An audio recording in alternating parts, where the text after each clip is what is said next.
Hi everybody, welcome back to my channel. आज की video में हम पढ़ेंगे एयर नेविगेशन के बारे में।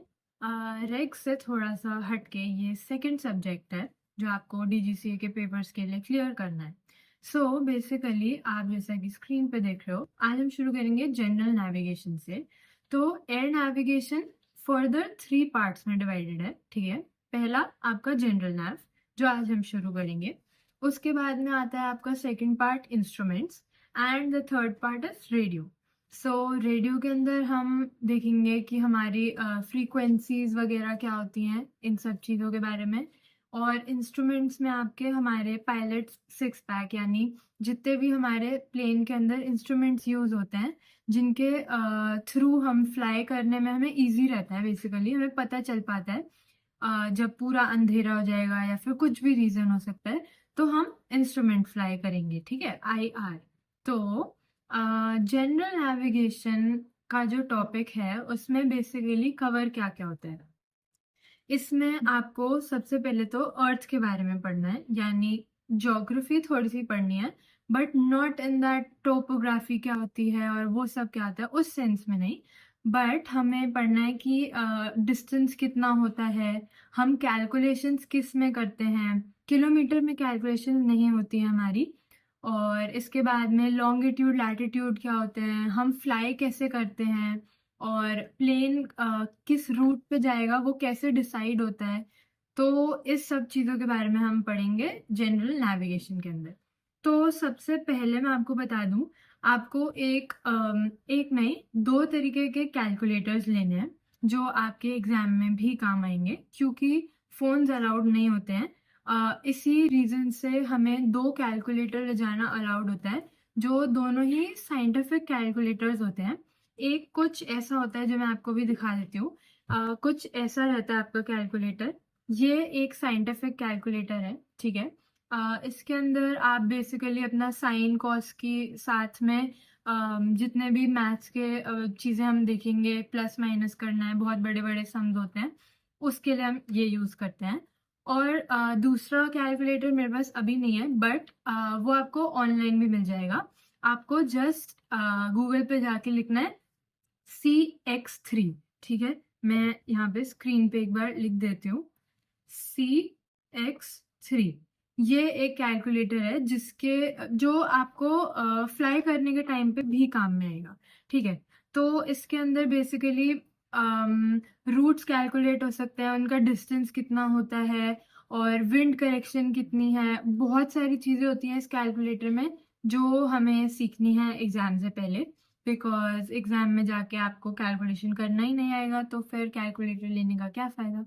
तो ये कैलकुलेटर जो है साइंटिफिक वाला, दिस इज़ FX991ES+। ये मैं अपने डिस्क्रिप्शन में मेंशन कर दूंगी। ये आपको किसी भी नॉर्मल शॉप पे, स्टेशनरी की शॉप पे मिल जाना चाहिए। ये कैसियो का है और ये मैंने अमेज़ॉन से मंगवाया था, जो मुझे कुछ 1500 के अराउंड पड़ा था। मुझे टाइम हो गया लिए हुए, बट अभी मुझे इसका प्राइस नहीं पता, बट 2000 के नीचे नीचे ही होना चाहिए। ऑन द अदर हैंड जो CX3 कैलकुलेटर है वो आपका थोड़ा सा ज़्यादा महंगा होता है, कुछ 10,000 से ऊपर का होता है वो। अगर आप उसे खरीदना नहीं चाहते हो तो दिल्ली में जितने भी लोग रहते हैं, यहाँ पे रामफल चौक पे आपको रेंट पे भी मिल जाएगा ये कैलकुलेटर। आप किसी से भी पूछ सकते हो कि आपको अगर कैलकुलेटर चाहिए तो आपको कहाँ जाने की ज़रूरत है, वो आपको बता देंगे, और वो आपको 2-3 दिन के हिसाब से रेंट पे दे सकता है। तो आप अपने एग्जाम से 1-2 दिन पहले उस कैलकुलेटर को रेंट पे ले लो और एक बार 2 बार उस पर करके देख लो अपनी कैलकुलेशंस, और आप एग्ज़ाम देने के लिए जाओगे तो उसको अपने साथ ले जा सकते हो। और फिर जब आपका एग्ज़ाम कंप्लीट हो जाए तो आप इसे वापस करते रहो, ठीक है। तो इसी के साथ हम शुरू करते हैं। बेसिकली हम सबसे पहली चीज़ पढ़ेंगे कि अर्थ की शेप क्या होती है, ठीक है। तो मुझे पता है कि हमें सिखाया जाता है स्कूल में कि हमारा जो अर्थ है वो एक सर्कल है, राइट, एक स्फीयर है जो कुछ ऐसा होता है, ठीक है। बट एविएशन के हिसाब से हम ये अर्थ को स्फीयर नहीं लेते, ठीक है। जो ये शेप आप देख रहे हो, ये स्फीयर नहीं होती है, इसको हम बोलते हैं oblate spheroid. Just a second.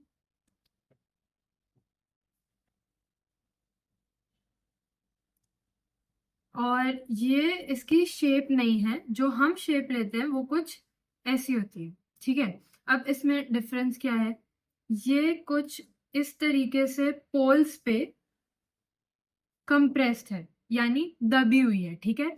और आपके इक्वेटर पे फैल रखी है, ठीक है, एनलार्ज्ड है। तो यहाँ से एरोज कुछ इस तरीके से आएंगे, ठीक है। तो हमें पता चल गया कि शेप क्या होती है, उसको बोलते क्या है, और ये कंप्रेस्ड कहाँ से है। अब अगर आपसे कोई पूछे कि कितनी परसेंट कंप्रेस्ड है, तो आप क्या कहोगे, तो आपको कहना है इट इज 0.3% कंप्रेस्ड पोल्स पे से, ठीक है। अब हमें अगर कभी कैलकुलेशन या कुछ करना हो तो उसके लिए हम इसे 1/300 भी ले सकते हैं, but to be precise it is 1/297, ठीक है। तो ये आपको एक छोटी सी चीज याद रखनी है। उसके बाद में इसके लिए हम, हाँ, डिस्टेंस देखेंगे। तो अगर ये स्फीयर होता या फिर सर्कल होता तो डिस्टेंस सेम रहता, यानी जो रेडियस है आपका वो दोनों तरीके से सेम रहता। बट मैंने अभी आपको बताया कि ये कंप्रेस्ड है और एनलार्ज्ड है, तो इसका मतलब इक्वेटर पे जो डिस्टेंस है वो ज्यादा होगा, और आपका पोल्स पे जो डिस्टेंस है वो कम होगा कंपेयर करने पे, ठीक है।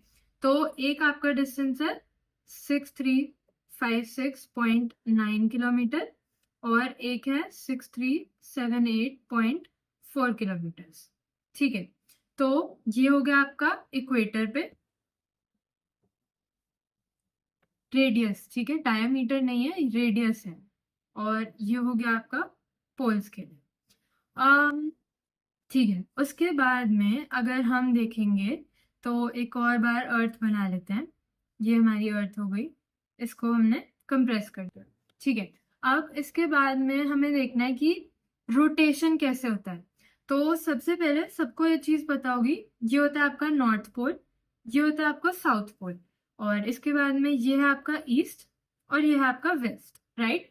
सो जो अर्थ है वो रोटेट किस तरफ करती है, तो हमारी अर्थ ऐसे रोटेट करती है anticlockwise, which is from west to east, ठीक है। तो ये एक पॉइंट हो गया कि अर्थ का रोटेशन किस डायरेक्शन में है, सो यू हैव टू से वेस्ट टू ईस्ट, ठीक है। उसके बाद में हमारे जो सीजन्स होते हैं, summer season, monsoon season, autumn season, winter season, ये होते क्यों हैं, ये चेंज कैसे होते हैं, राइट। तो ये जो चेंज होते हैं ये हमारे एक्सिस की वजह से होते हैं। अब आपको पता होगा कि हमारी ये जो अर्थ है इसका एक एक्सिस होता है जो कुछ इस तरीके से बीच से डिवाइड करता है हमारी अर्थ को इक्वल पार्ट्स में, राइट। तो पहली बात तो अर्थ, अगर ये मेरी अर्थ है तो ये कुछ एक्सिस इसका इस तरीके से है, राइट। बट अगर आपने थोड़ी सी भी साइंस या कुछ भी पढ़ा है तो आपको पता होगा ये थोड़ी सी ना टिल्टेड है, ठीक है। तो अब ये जो टिल्ट है इसकी वजह से हमारे, because of axis, seasons change, ठीक है। तो हमारे एक्सिस की वजह से सीजन्स चेंज हो रहे हैं। अब हमें ये तो पता चल गया कि एक्सिस की वजह से सीजन्स चेंज हो रहे हैं, लेकिन जो एक्सिस है उसका टिल्ट कितना है और किस तरीके से, ठीक है, वो भी मैं आपको बना के दिखा देती हूँ। सो ये हमने एक एक्सिस ले लिया, ठीक है। अब ये है हमारा इक्वेटर, राइट। सो जो ऑर्बिट है हमारे अर्थ का, उससे हम एक एंगल बनाएंगे, ठीक है। एक बहुत ही नॉर्मल सी लाइन ड्रॉ कर रही हूं मैं, ये मैंने एक लाइन ड्रॉ करी है। ये जो एंगल है ये है 66.5 डिग्रीज का, ठीक है। और ये जो एंगल है दिस इज फॉर 23.5 डिग्रीज, ठीक है। तो ये आपको याद रखना है कि कितने एक्सेस पे हमारा, सॉरी, कितने ज्यादा टिल्ट है हमारा जो एक्सेस है अर्थ का, वो कितना टिल्ट है, इट इज 23.5 डिग्रीज, ठीक है। उसके बाद में हमें पढ़ना है कि लॉन्गिट्यूड और लैटिट्यूड क्या होता है। एंड इससे आगे बढ़ने से पहले मैं आपको बता देती हूँ कि आप जनरल नेविगेशन के लिए, इंस्ट्रूमेंट नेविगेशन के लिए और रेडियो, तीनों के लिए आप कोई सी भी बुक यूज कर सकते हो। आरके वाली, ऑक्सफोर्ड या कीथ विलियम्स, ठीक है। ऑक्सफोर्ड अगर आप पढ़ोगे तो उसमें मतलब बहुत सारा कुछ दे रखा है और वो बुक आपको एटीपीएल के लिए भी काम आती है, ठीक है। यानी जब आप एटीपीएल के एग्जाम्स दोगे तब भी आपको उस बुक से पढ़ना है। तो आप मेरे पास यहाँ पे दोनों बुक्स अवेलेबल हैं। कुछ ऐसी दिखती है जनरल नेविगेशन की ऑक्सफोर्ड की बुक, इसमें आपका सारा कुछ सिलेबस भी दिया हुआ है, तो ये सब आपको पढ़ना है आपके एयर नेविगेशन के पेपर के लिए, ठीक है। और अगर हम आरके वैली देखेंगे तो आरके वैली 6 रिवाइज एडिशन है ये, इसमें भी सब दे रखा है।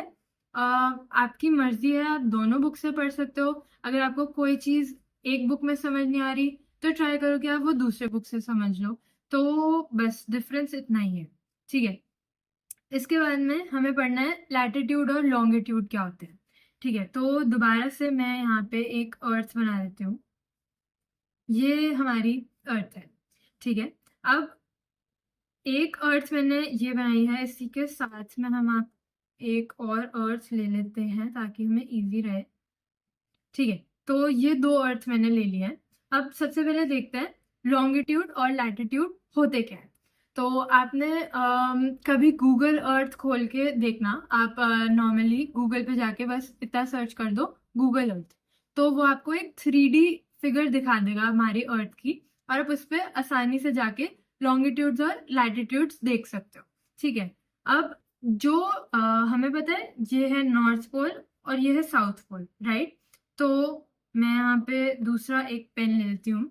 अब इसके बाद में जो सारी की सारी जितनी भी लाइंस, ठीक है, लाइंस नॉर्थ पोल से लेके साउथ पोल कनेक्ट करेंगी, उन्हें हम बोलते हैं क्या, लॉन्गिट्यूड्स, ठीक है। ये है आपके लॉन्गिट्यूड। अब ये लाइन कैसे भी जाएगी, ठीक है, ऐसे ऐसे, इस तरफ, इस तरफ, इस तरफ, ठीक है। तो पहली बात तो ये जो लाइन आएगी ये भी कर्व्ड ही है, बट इस टाइम हम उसको एकदम स्ट्रेट से देख रहे हैं, इसलिए हमें लग रहा है कि ये लाइन स्ट्रेट नहीं है। बट ये जब इधर इधर मुड़ना शुरू होएगी ना अर्थ, तो ये भी कुछ कर्व नजर आएगी आपको, ठीक है। तो इसके बाद में ये हो गया आपका, सॉरी एक सेकेंड, वेस्ट, और ये हो गया आपका ईस्ट। तो जितने भी लाइंस हमारी ईस्ट और वेस्ट को ज्वाइन करेंगी और जो सारी की सारी इक्वेटर से पैरेलल होंगी, वो सबको हम बोलते हैं लैटिट्यूड्स, ठीक है। तो लैटिट्यूड्स कुछ ऐसे बनते हैं, ये होगा आपका इक्वेटर, ठीक है। अब इसके बाद में लैटिट्यूड्स कुछ ऐसे बनेंगे,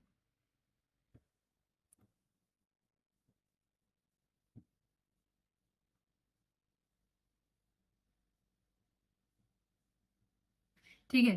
तो ये है आपके लैटिट्यूड्स। ओके, सो इसके लिए आप लिखना चाहो तो अगर अपने बेटर अंडरस्टैंडिंग के लिए तो इनकी डेफिनेशन लिख सकते हो। सो जो मैंने अभी अभी बताई, लॉन्गिट्यूड्स, लॉन्गिट्यूड्स क्या होते हैं, वो लाइंस जो आपके नॉर्थ पोल और साउथ पोल को कनेक्ट करती हैं, हम उनको बोलते हैं लॉन्गिट्यूड्स। और जो लैटिट्यूड होता है वो क्या होता है, lines parallel to the equator, ये हमारा इक्वेटर था, राइट। अब ये जितनी भी लाइंस आप देख रहे हो ये सारी इक्वेटर के पैरेलल है, मतलब ये दोनों लाइंस कभी मीट नहीं करेंगी किसी भी पॉइंट पे, ठीक है। कितना भी एक्सटेंड कर लो आप उन्हें, ये कभी मीट नहीं करेंगी। कुछ इस तरीके से, ये मैंने 2 लाइंस ले लिए हैं, ये पैरेलल है एक दूसरे के, ठीक है। उसके बाद में हम अगर आगे बढ़ते हैं तो अगर एक छोटा सा ट्रिक बता देती हूँ इजीली याद करने के लिए, वैसे इसमें इतना कुछ है नहीं। तो ये लाइंस जो हम देख रहे हैं लॉन्गिट्यूड पे, ये इतनी लंबी है, राइट, और ये सारी इक्वल है। एक ऐसा नहीं हो सकता कि ये वाली लाइन इस वाली लाइन से ज्यादा लंबी है, नहीं। सारी की सारी इक्वल होंगी। तो इतनी लंबी लाइंस है इसलिए हम इन्हें बोलेंगे लॉन्गिट्यूड। और ये लैटिट्यूड इसलिए है ये सारी इक्वल नहीं है, ठीक है। यहाँ पे लाइन जो है ये इक्वेटर के पैरेलल तो है, बट क्या वो इक्वी डिस्टेंट है? नहीं। दिख रहा है इजीली, कहाँ से हो जाएंगी? ये वाली लाइन छोटी है, ये वाली लाइन बड़ी है, ये वाली भी इससे बड़ी है, राइट। तो जैसे जैसे हम नीचे नीचे जा रहे हैं पोल की तरफ जाते जाते डिस्टेंस कम होता जाएगा, ठीक है। तो वो सारे हमारे लैटिट्यूड्स हो गए। अब इसके बाद में हमें एक चीज पढ़नी है, वो है ये WGS 84, ठीक है। तो ये क्या है?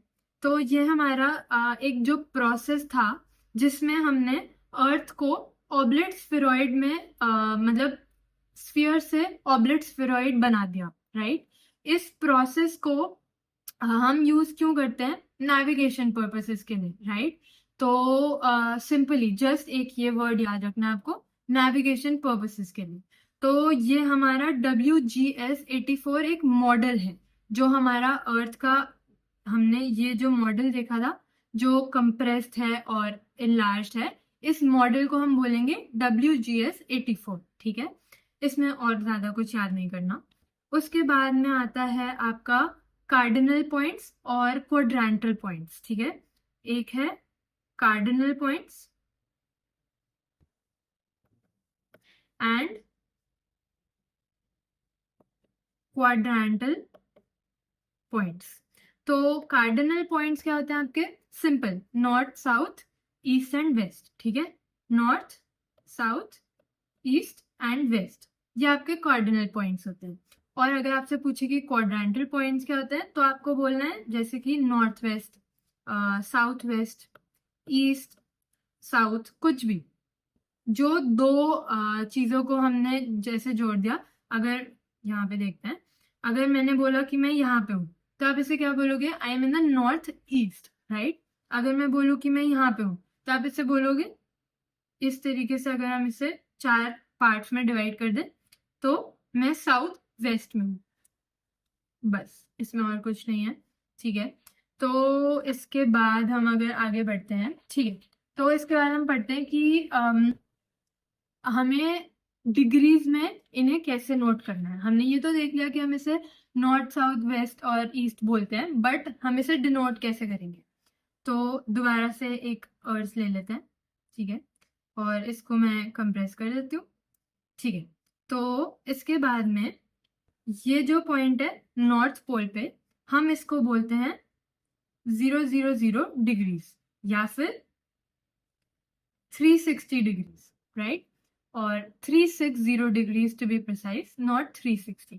इसके बाद में हम यहाँ पे आएंगे ईस्ट पे, तो इसको बोलते हैं 090, ठीक है, 090 डिग्रीज। उसके बाद में हम यहाँ पे नीचे आ जाते हैं, तो इसको बोलेंगे हम 180 डिग्रीज, ठीक है। और अगर हम वेस्ट में आएंगे तो वेस्ट वाले को बोलेंगे 270 डिग्रीज, ठीक है। तो बस हमें ये पॉइंट्स याद रखने हैं कि, और अगर मैं बोलूँ मैं यहाँ पे हूँ, तो 0 और 90 के बीच में आप कुछ भी ले लो, 45 ले लो, तो आपको यहाँ पे पहली बात तो 45 नहीं लिखना है, आप लिखोगे 045 डिग्रीज, ठीक है। इसके बाद में हम पढ़ेंगे कि हम फ्लाई कैसे करते हैं, ठीक है, हमारे रूट्स को बोलते क्या है। तो अगली बार जब भी आपसे कोई पूछे कि हमारा जो प्लेन है वो कौन से रूट पे फ्लाई करता है, तो आप ऐसे जवाब दोगे। एक चीज होती है रम्ब लाइन और दूसरा होता है आपका ग्रेट सर्कल, ठीक है। तो अब रम्ब लाइन क्या है और ग्रेट सर्कल क्या है और इसमें डिफरेंस क्या है, हम ये पढ़ लेते हैं। तो ये है आपके 2 टाइप्स ऑफ रूट्स, ठीक है। तो जो रम्ब लाइन होती है, इसको हम ऐसे देखते हैं। एक और हम यहाँ पे अर्थ ले लेते हैं, ठीक है, और इसको मैंने कुछ ऑब्लेट स्फेरॉइड बना दिया, ठीक है। तो अब हमारे जो लॉन्गिट्यूड्स थे, एक बारी मैं उनको बना लेती हूँ। ये एक लॉन्गिट्यूड है, ये दूसरा लॉन्गिट्यूड है और ये तीसरा लॉन्गिट्यूड है। ठीक है, अब हमें क्या करना है ना, जो लाइन मैंने एक रैंडम लाइन बनाई है, एकदम रैंडम। ठीक है, अब ये जो लाइन है ना, ये इन तीनों लॉन्गिट्यूड्स को इक्वल एंगल पे कट करेगी। ठीक है, यानी फॉर एग्जांपल ये एंगल है आपका 60 डिग्री, तो ये भी 60 है और ये भी 60 है। ठीक है, सारे एंगल्स एकदम इक्वल। तो हम यहाँ पे लिख लेते हैं, रम लाइन क्या होता है,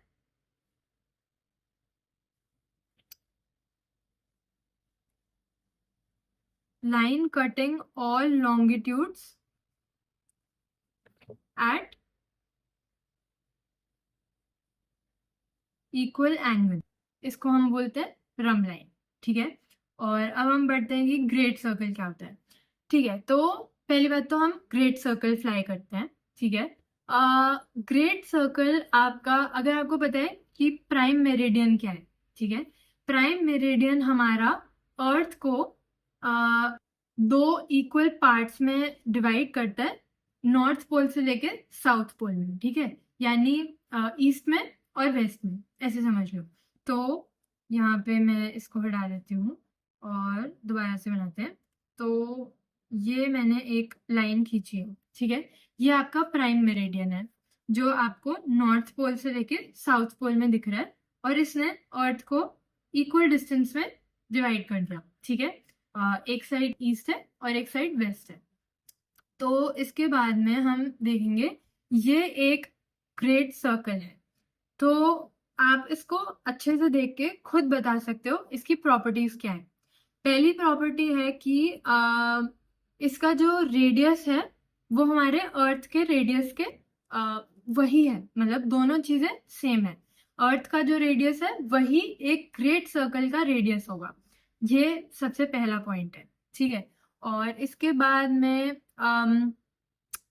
पूरी 360 की एक लाइन है, ये हमें इमेजिन करना है। ठीक है, अगर ये मेरा अर्थ है तो ये जो, अगर मैं इसे आउटलाइन करूंगी तो ये जो एक पूरा सर्कल बना 360 का, ये भी एक ग्रेट सर्कल है। बट इसका जो रेडियस है, जो पॉइंट है, वो अर्थ से सिमिलर होना चाहिए, एग्जैक्ट सेम, सिमिलर भी नहीं, एग्जैक्ट सेम। तो a circle on the surface of Earth whose center and radius are of Earth itself। ठीक है, तो अगर मैंने बोला कि 70 डिग्रीज 070, ठीक है, मैं यहाँ पे लिख देती हूँ, 070 पे हमारा एक मेरिडियन है, यानी ये लाइन एक मैंने ड्रॉ करी है, ये आपका 070 है। ठीक है, तो ये तो आधा ही बना, ये ग्रेट सर्कल कैसे हो सकता है, तो ये आपका एक पार्ट है मेरिडियन का। ठीक है, और इसमें अगर आप 180 को प्लस कर दोगे तो वो आपका एंटी मेरिडियन बन जाएगा। ठीक है, तो अगर हम ठीक है, तो इसको हम प्लस करके देखते हैं। ठीक है, तो यहाँ पे दिखा रहा है 250, मैंने कैलकुलेट भी कैलकुलेटर से कर दिया है। ठीक है, तो 250 और 070, ये दोनों आपके मेरिडियन और एंटी मेरिडियन है। ठीक है, ये है मेरिडियन और ये है एंटी मेरिडियन। ठीक है, अब इसके बाद में हमने पढ़ लिया रम लाइन क्या है और ग्रेट सर्कल क्या है। अब इसके बाद में हमें पढ़ना है स्मॉल सर्कल। ठीक है, थर्ड चीज, स्मॉल सर्कल क्या होता है। तो एक सर्कल, कोई सा भी रैंडम सर्कल हम अर्थ पे कहीं भी बना सकते हैं। ठीक है, on the surface whose center and radius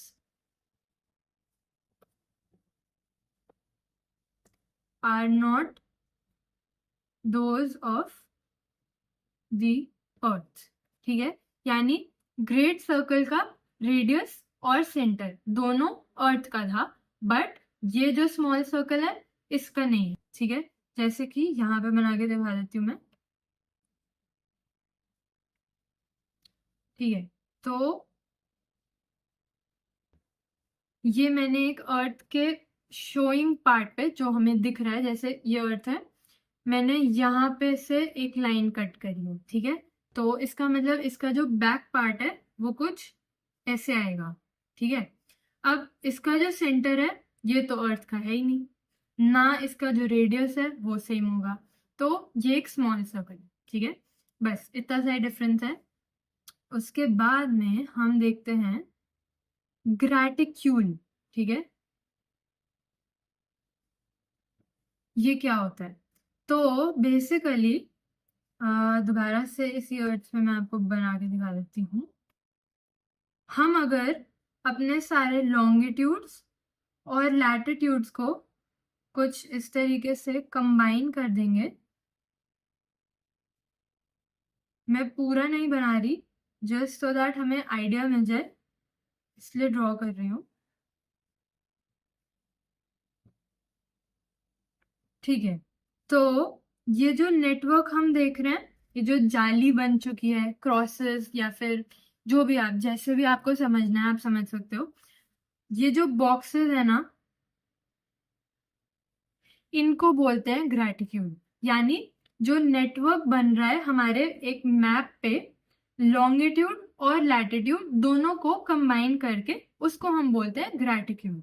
ठीक है, काफी इजी है, इसमें भी इतना कुछ मुश्किल नहीं है, बट मैं यहाँ पे लिख देती हूँ.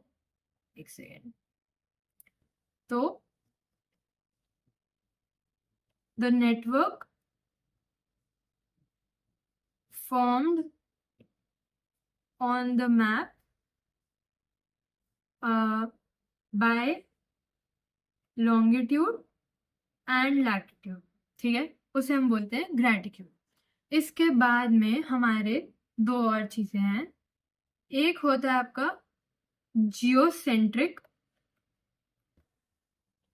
और एक होता है आपका जियोडेटिक. ठीक है, ये दो चीजें ये हम साथ साथ पढ़ेंगे तो समझने में इजी हो जाएगा. ठीक है, तो ठीक है, जियोसेंट्रिक का मतलब होता है हमारी जो अर्थ है वो एक ऑब्लेट स्फेरॉइड है, राइट, हमें पता है. बट इसको हम अलग तरीके से समझेंगे. जो हमारा WGS मॉडल था, उसका जो रेडियस है वो चेंज होता रहता है. ठीक है, क्योंकि वो मॉडल ही हमने बनाया है, हम कभी भी चेंज कर सकते हैं, राइट. तो हम इसको कंसिडर करते हैं.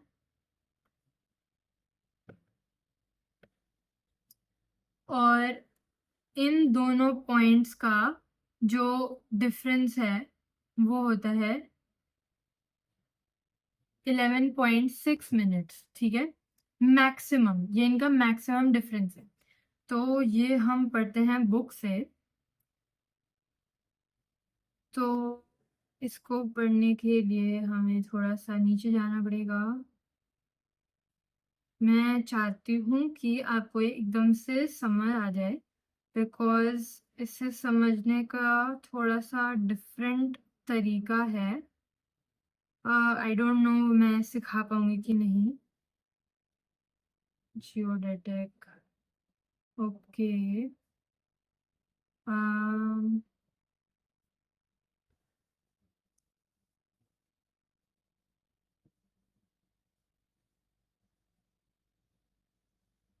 इस सारी बुक्स में आपको चीज़ें बहुत सारी लिखी हुई मिलती हैं, इसलिए मैं बुक से नहीं पढ़ा रही हूँ, मैंने खुद ही पढ़ाया है सब कुछ. Just give me one moment. Okay, so ये तो कन्वर्जेंसी पे आ गया है।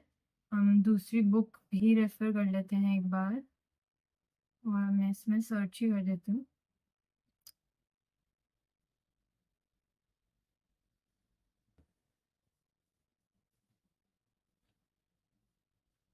ठीक है, तो ये हमें मिल गया है। ओके, सो इसमें लिखा है कि definition of latitude given above is based on the centre of the earth, namely it is the smaller angle between the line joining the point to the center of the earth and the plane of the equator। ठीक है, तो इसका क्या मतलब होता है कि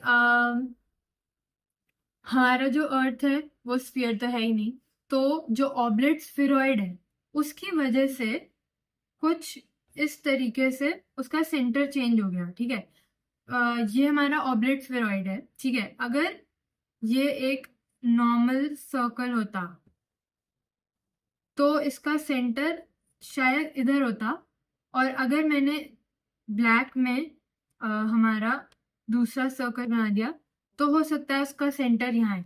तो ये जो चेंज हुआ ना सेंटर, इसी को बोलते हैं जियोसेंट्रिक। हम लेते हैं geodetic which is for your WGS model. ठीक है, उसी को हम कंसिडर करेंगे।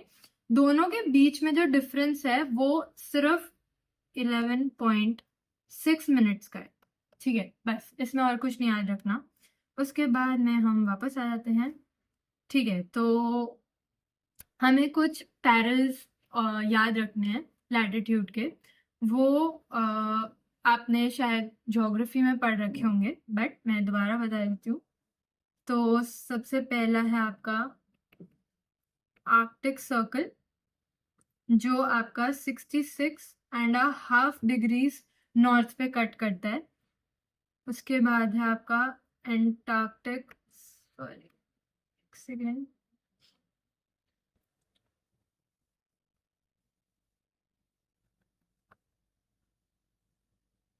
जो आपका 66.5 डिग्री साउथ पे कट करता है। उसके बाद में आता है आपका Tropic of Cancer and Tropic of Capricorn. ये दोनों आपके 23.5 degree north and 23.5 degree south पे कट करते हैं। अगर आप चाहो तो गूगल अर्थ पे जाके ये 4 लैटिट्यूड्स आप देख सकते हो, और उसमें लिखा हुआ मिल जाएगा आपको।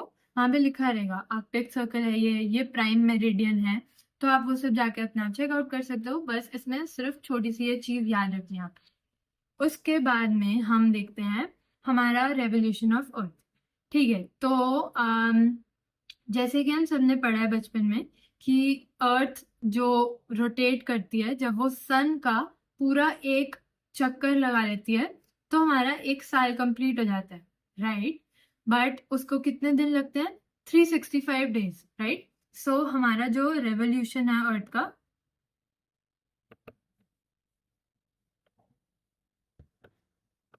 That is 365 days. But that's wrong information. It is not just 365 days, it's plus 5 days more. Sorry, 5 days नहीं, 5 hours.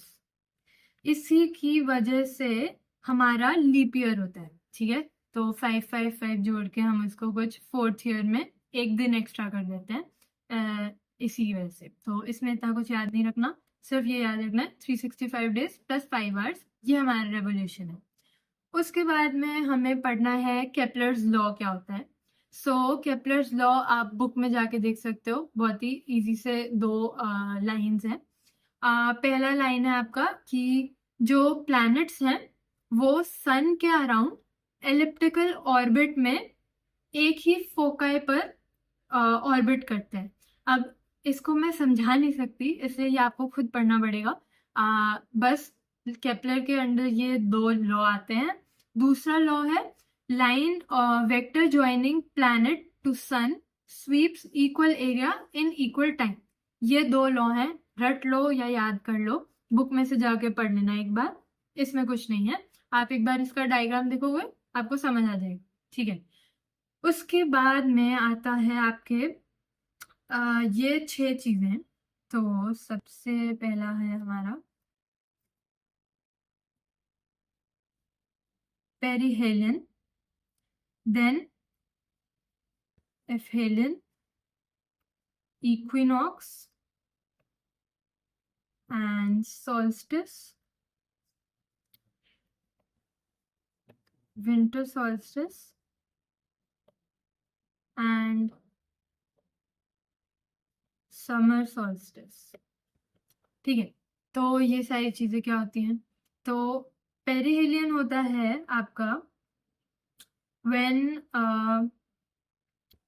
Sun is closest to earth, उसको हम बोलते हैं पेरिहेलियन। ये कब होता है पूरे एक साल में, वो भी मैं बता देती हूँ। ये होता है आपका 3 जनवरी। ठीक है, उसके बाद में एफेलियन होता है जब सन इज फारदेस्ट।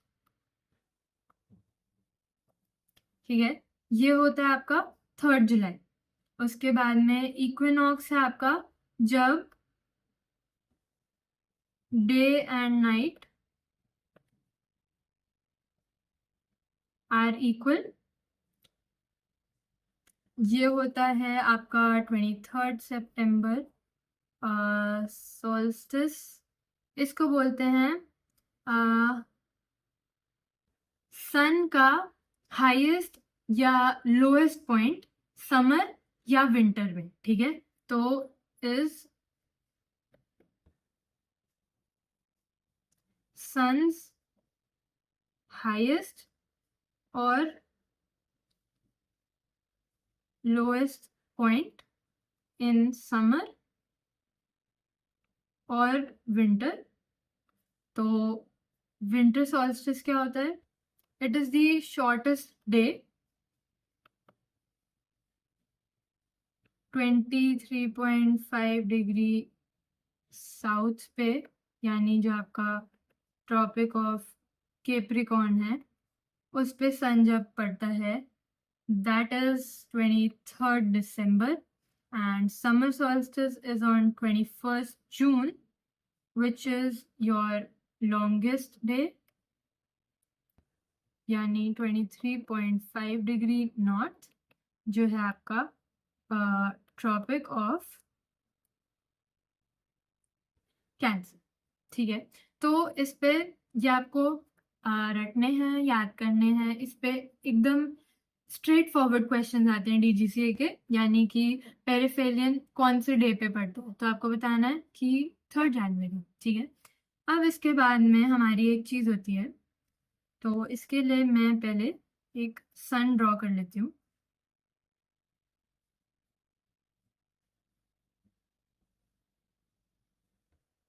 ठीक है, तो ये है हमारा सन। ठीक है, अब अगर मैं यहाँ खड़ी हूँ, ठीक है, और ये है हमारा ग्राउंड। ठीक है, तो आप देख रहे हो ग्राउंड से ये सन नीचे ढल रहा है। ठीक है, यानी या तो ऊपर आ रहा है या ढल रहा है, कुछ भी ले लो। तो जब ये सन ग्राउंड से 6 डिग्रीज बनाएगा, उसको हम बोलते हैं सिविल ट्वाइलाइट। ठीक है, उसी तरीके से एक सेकेंड,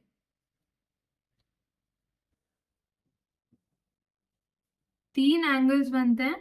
पहला हो गया आपका 6 डिग्री, दूसरा हो गया आपका 12 डिग्री, और तीसरा है आपका 18 डिग्रीज। ठीक है, तो जब ये 6 डिग्रीज पे है, उसको बोलते हैं हम सिविल ट्वाइलाइट। 0 to 6 डिग्रीज के बीच में, नॉट जस्ट 6 डिग्रीज, तो इसको हम बोलेंगे बिलो एक्चुअल होराइजन। ठीक है, इसके बाद आता है आपका नॉटिकल ट्वाइलाइट। ये होता है आपका 6 डिग्री से लेके 12 डिग्री के बीच में। ये होएगा बिलो एक्चुअल और सेंसिबल होराइजन। ठीक है, उसके बाद में आता है आपका